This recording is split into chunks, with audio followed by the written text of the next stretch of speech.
As a member of the California State Legislature, David Chiu represents the 17th Assembly District, which encompasses eastern San Francisco. He was first elected in 2014 and subsequently re-elected in 2016 and 2018. During Mr. Chiu's first year, he served as Assistant Speaker pro tempore, and since 2016, he has served as chair of the Assembly Housing and Community Development Committee. Before joining California's State Assembly, he served as president of the San Francisco Board of Supervisors for 6 years. Chiu is the son of immigrant parents. He grew up in Boston and received his undergraduate, law, and master's in public policy degrees from Harvard University. It is my pleasure to welcome Assemblymember David Chiu.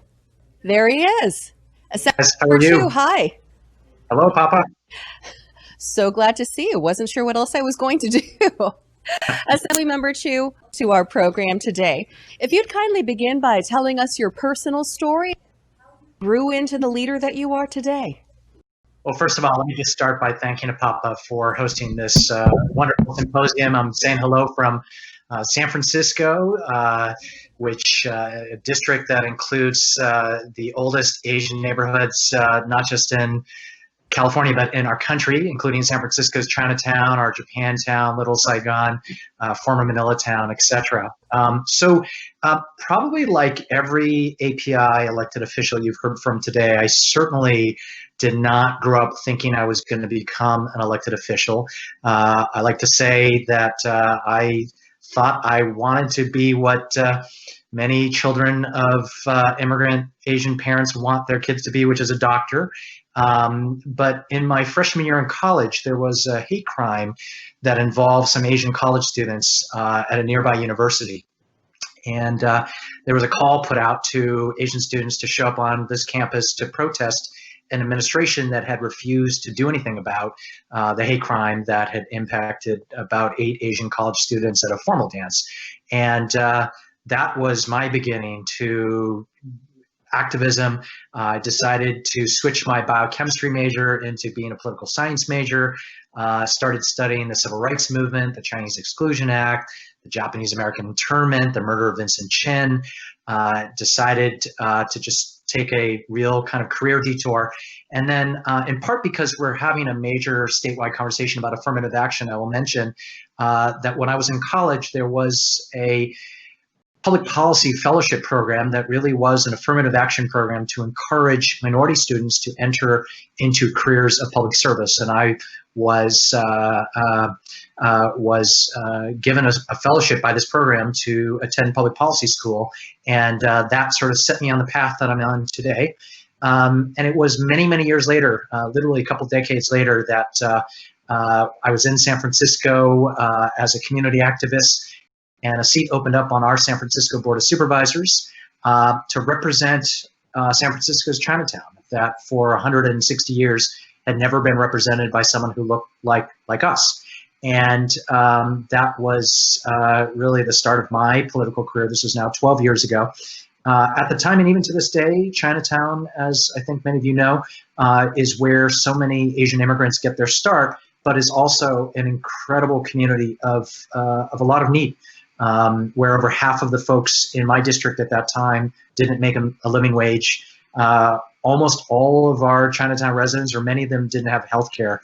And I decided to run in part because of that need. And that was 12 years ago. How would you describe your leadership style?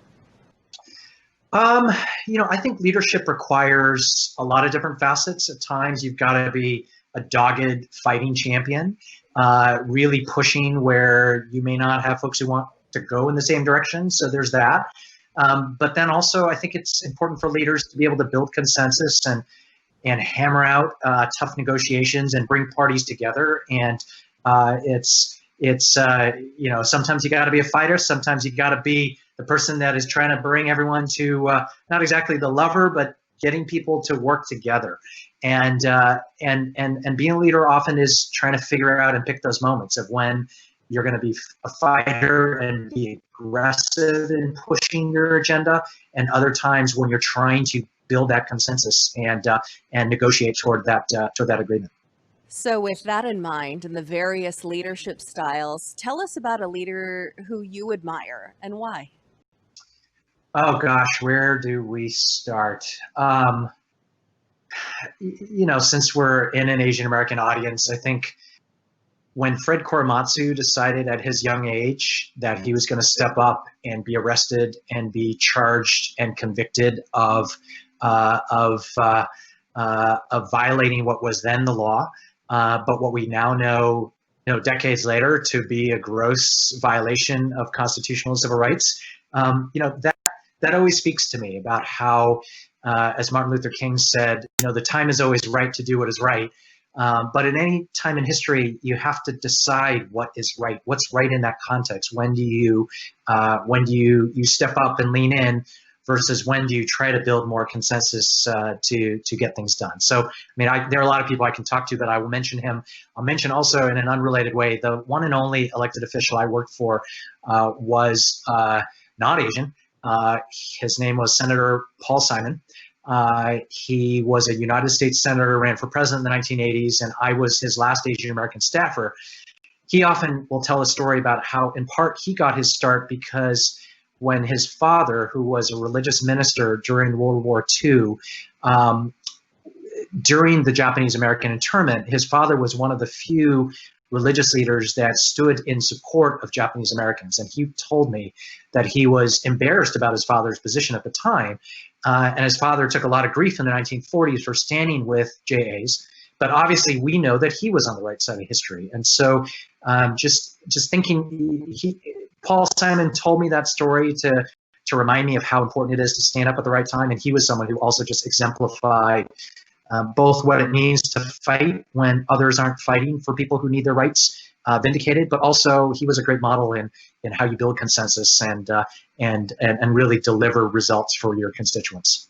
What advice do you have for the next generation of leaders to help them affect change to provide equal justice and opportunities for all?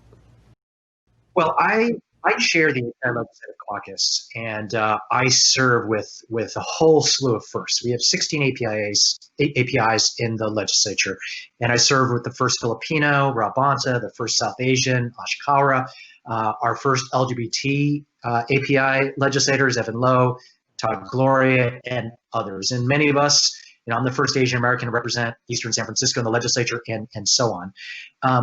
And what I've realized through this experience is, we are breaking bamboo ceilings, but for all of you who are listening, who are up and coming, your opportunities are truly endless. We had an Asian American run for president as an incredibly credible candidate. We had our first major Asian American gubernatorial candidate here in California.